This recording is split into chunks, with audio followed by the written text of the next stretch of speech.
In the past year, I sent over 773,000 cold emails and got 1,200 positive responses and was able to generate hundreds of thousands of dollars for our clients. And in this video, I'll break down 4 of the biggest lessons that I learned sending this many amount of cold emails. And make sure you stick around till the end of the video because the last point that I go over is extremely crucial if you want to succeed with cold email in 2025. Let's hop right into it. Okay, so ladies and gentlemen, here are the 4 lessons that I learned from sending over 773,000 cold emails in the past year. I'm not going to waste any of your time. Let's get right into the 4 lessons that I learned. The first one, if I get to the right part, is that the offer is king, right? If your offer isn't good, no one's going to want to buy, right? This is cold traffic that you're selling to. So it's not like a referral where most of you B2B businesses, you're used to growing off of referrals and word of mouth, where one of your customers tells one of their friends or somebody else they know that, hey, you should work with this or use this software or work with this person, whatever. For cold traffic, you have a really good offer so that you can actually convert them and get them to hop on a call. So this is probably the biggest thing that I learned after sending all 773,000 emails. The biggest thing that I learned is the offer is king, right? And the way that you create a good offer is that you keep it relevant to the person that you're reaching out to, right? So you have to understand the target market's pain points, the target market's desire, and how your services or your product is basically a bridge to help solve that pain point, to help get to that desire, right? So you have to keep it relevant to what they want and what they will get, right?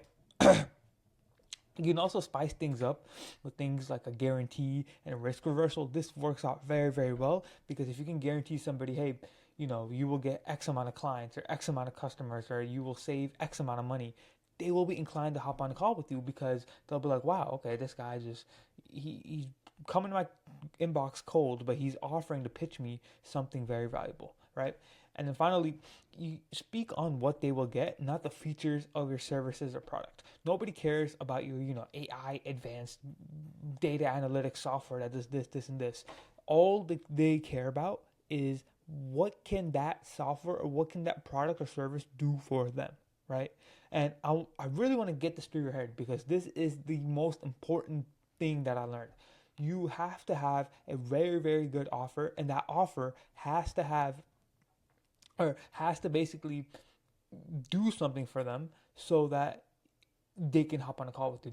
They are willing to hop on a call with you. For example, if you're selling SEO, right? No one cares about the SEO backlinks you have or how good your content is, whatever, right? All they care about is, okay, can they get me to the first page of Google? After they get me to the first page of Google, will I get more leads? Will I get more clients? How long will I stay up there? Will my reputation be good? So for SEO, instead of selling like, search engine optimization, which is just like the feature itself or whatever, you can sell, we'll get you to the number one page on Google and help you become the number one, let's say, auto detail company in all your city, right? We'll get you 15 calls organically without having to spend any money on paid ads, right? That type of stuff is what an offer is. The SEO is just the mechanism by which you are getting them that result, right? So again, keep it relevant to their pain points and desires. Understand that every industry, every job title, and whoever you're reaching out to, everybody has like a different type of pain point or desire that they may have. So if you can tailor your specific offer to solving their pain points or desires, you will be you'll be in a very good spot to book meetings, right? And also, again, speak on what they will get. Nobody cares about your features of your softwares. Nobody cares about, your how good your editing is or whatever. All they care about is what can you do for them, right? What can you do for them? Because you have to imagine you're a stranger coming into their inbox, right? If a random stranger came up to you and said, hey, you should try our software. We have this benefit. It's so cool. Like it loads really fast and it's this color. Like you're going to be like, I don't care, dude. Like what is this software going to do for me, right? But if somebody came up to you and let's say you were like a business owner and you were struggling with, all your billing, let's say, and somebody came up to you and said, hey, I know a lot of business owners, they deal with billing because they have to automate it. They have to pay their invoices. They have to pay their employees. Our software will basically help you do all of that, cut back on all of your time and streamline everything in one place so that your mind isn't all over the place. It's in one specific software where you can handle all your billing and invoices. Are you interested?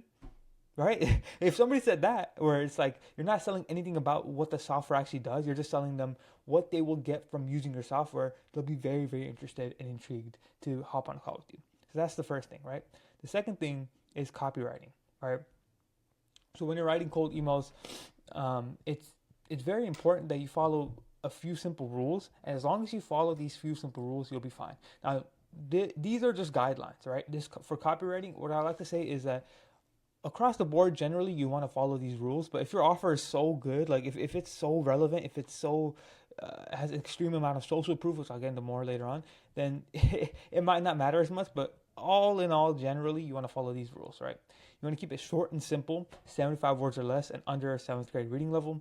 You don't want to use any type of spam words like 100% money back guarantee or buy now, and you only have a soft call to action, not a hard call to action. So I'll explain what all these means, right?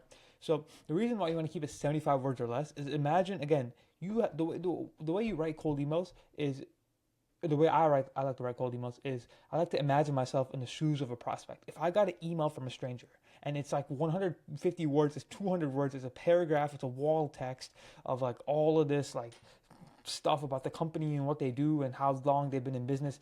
If I got an email like that, what I'm gonna do is just open it, put it in a trash can, and go about my day, right? And that's exactly what that's exactly what your prospects will be doing too. So the easiest way to see if your cold email is good or not is ask yourself, like, hey, would I personally respond to this email? If yes, then good, you have a good email. If no, then okay, tweak some few things and you should be fine. So one of the things is the words.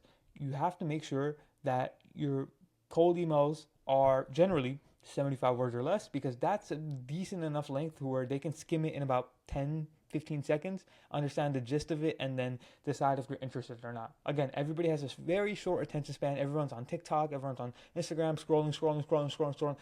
Everything is very, very fast nowadays. So this is probably gonna go down lower to probably 16, 20, 25, like 60 words or less. But for now, keep it 75 words or less so that it's extremely digestible for them throughout their day, right? Because you also have to take into consideration at what time will they open their email, right? They're probably going to open it while they're in the middle of a break. Like they're on lunch break, they just see it, they're on their phone, and then, they're in the middle of something, and then they're going to read their email, and then they got to get back to something. If you can catch them in that time where they're in the middle of something and to get them interested, then you'll be good. And the way you do that is by keeping it short. And then also keep it under a 7th grade reading level, right? So the average reading level in American is a 7th grade reading level. It might sound a little crazy, but genuinely, like, people all across the board, average reading level in American is 7th grade reading level. So you're going to want to keep it 7th grade reading level or below. You can use tools like ChatGPT or I believe Hemingway editor. I haven't really used it, but if it sounds like something a 7th grader can read, you should be totally fine, right? And even if you're selling to doctors, even if you're selling to lawyers or like these high end acquisition or high like PhD people, they in their day to day they deal with a lot of high end stuff, right? Obviously, if they're a lawyer or doctor, they're gonna deal with all this high end stuff. But if you email them something that's so simple that they don't usually get on a day to day, they'll be like, "Oh, what the heck? This is a very easy to read email. Usually my emails aren't like this." Oh, okay. I mean, I understand what he's saying. Let's hop on a call, right? So in a way, if you send somebody who's like very sophisticated and has a PhD a very simple email, it'll be a pattern interrupt because they'll be like, I don't usually get emails like this. This is interesting. Let me actually see what he has to say, right? So keep it short and simple. Now, as for spam words, you obviously don't want to use any type of spam words like 100% money back guarantee or buy now, because I guarantee you, if you look at your spam, if you look at your spam filter and go through the emails that are in spam, they have one of these two, probably, right? It just sounds too salesy. It sounds too like just robotic. And the thing with cold emails is you want to make your cold email sound as human as possible. If you can make your cold email sound as human as possible, you will stand out. If you make it sound like this, 100% money back guarantee, it's going to sound automated, right? And finally, have a soft call to action, not a hard call to action. What do I mean? Don't have a call to action where you're pitching somebody a phone call immediately in like in the first email, right? Because again, you have to think of the frame as, okay, if I got this email, how would I personally respond to this email from a stranger? And if you got an email from a stranger and they're immediately pitching you a call, like let's hop on a call, you're gonna be like, no, dude, I don't even know who you are. You sent me one email, you wanna hop on a call? Like what? Right? You're not gonna hop on a call with them immediately. You're gonna want to instead have a soft call to action, say things like, can I send you more information or open to learning more, right? Or even have like a free lead magnet or whatever it may be, but just don't, whatever you do, do not pitch a call in the first email immediately because they will not respond well to it, right? Finally, and then the third thing is social proof. So this is very, very important. This is right next to offer when it comes to importance, right? So the reason why you need to be using as much social proof as possible is because cold traffic doesn't trust you. So leverage social proof. So what I mean by social proof is like case studies, testimonials, that type of thing, right? So you can use things like PDFs, case study breakdowns, have interviews, testimonials on your website, and then bonus points if your case study, apologies the spelling error, if your case study is in the same industry as the person you're reaching out to, right? So again, when you're cold emailing somebody, you are an absolute stranger. They don't know who you are. They don't trust you unless you're freaking Alex Hormozy, Russell Brunson, Alex Becker, Iman Gadzhi, like someone with extremely, Tony Robbins, someone with extremely high status. They're not going to know who you are, right? And even those guys, not everybody in the world knows who they are, right? So either way, to build that trust, you need to leverage social proof, leverage your past case studies, leverage your past testimonials, leverage your past success stories, and mention that in your emails itself. If you have a lot of these, if they're on your website, if there's video interviews, if there are multiple case study breakdowns on your website, or if you put it in your email, you will book more calls because for them to hop on a call with you is all just a matter of trust, right? You're a stranger coming into their inbox, pitching them your services or product. So they're not going to trust you. So the way you build that trust is if you have case studies and testimonials of your services or product working for somebody else, right? And another bonus point is, again, if your case study is someone who's extremely similar to them, so like somebody in the same industry, somebody in the same job title, that type of thing, they will be more intrigued, right? Imagine somebody came up to you and was like, hey, I help you make 10,000. Okay, no, let's say this, right? Imagine you're like a skinny fat brown kid. I don't know where I'm going with this example. Maybe this is me back in the day. If you're a skinny fat brown kid, right? And somebody comes up to you and they're like, hey, I can help you lose weight. I've helped this other white guy. I've helped this other white guy shed 10 pounds of fat, right? You'll be like, okay, that's pretty interesting. But then if somebody else came to you and he was like, hey, I can help you lose weight and put on muscle. I helped this other brown person who was also skinny fat, add 10 pounds of muscle. Which one are you more likely to go towards? Both of them pretty good. But the one that you're more likely to go towards is that second one, because that second one is more like you, right? So it's extra bonus points if you have case studies in a similar niche industry of the target market that you're reaching out to, right? So that's the third thing, social proof. And then finally, the last thing I'm going to go over is infrastructure. So what I mean by infrastructure is a setup you have for cold emails, right? So in terms of actual infrastructure, and this is so important, and to all of you that stuck around till the end to watch this, thank you for this, because you will thank yourself for sticking around till later.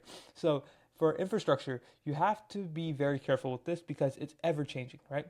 So I'll give you 3 bullet points right now. Right now, you need to diversify across all platforms, right? Get on Google, get on Outlook, get on private SMTP. And as of January 2025, I'm recording this towards the end of January, Google is king, but that could change. And then also keep extra domains in account as backup, right? So the actual sending of these cold emails is always changing. It's always new rules, new things coming out, new tactics. And what you need to know is that you have to keep up with everything that comes at you, right? And you might be like, okay, Arian, like, how do I keep up? Like, how do I, find out about these things coming up? Well, one thing, the easiest thing you can do right now is press the subscribe button, watch my videos. I upload very frequently on cold email news and topics, so I'll keep you updated on anything else that comes up. But what you need to also do is, for right now, because all these different sending platforms, it's ever changing. Like I said, last year around this time, Outlook was king and Google was poop. Now it's Google is good and Outlook is poop. But it's always changing back and forth between different things, right? So what the best thing you can do is have everything, but have a majority of what's winning. So what I mean is have like 70 to 80% Google, the other 10 and 10 be a private SMTP and 10% Outlook, right? That's the best thing you can do right now. And then also keep extra accounts and domains as backup. So what I mean is, if let's say you have 30 emails, right? 30 email accounts. Only use 20 of them. Only use 20 of them. And then once one domain or one email account goes to shit, change it out. Use the one that is on the backup on the warm up domain, and then use them for sending out emails, right? Because that way you always have something just in case anything happens, right? So this is really good because again, things happen, you'll end up going to spam, or like Google shits the bed, or Outlook shits the bed, or something happens to where it's just not the email account just gets burnt, and you need to swap it out instead of having to buy a new email account, wait 2 weeks to warm up, and then send it out. You can already have email accounts warming up in the background. That way you can just swap them out like a freaking substitute. Like let's say who's a good 6 man on the bench, like Lou Williams on the bench, and just get back in there and immediately start sending out cold emails, right? So that's pretty much all I had. That's the 4 biggest lessons that I learned from sending cold emails, 773,000 cold emails in 2024. And if you did enjoy this content, like and subscribe for more content just like this. And if you are a B2B business making over $30,000 a month and you want 10 to 20 qualified calls every single month, click the link below and we can help you out in doing so. And thanks so much for watching. I'll see you on the next one.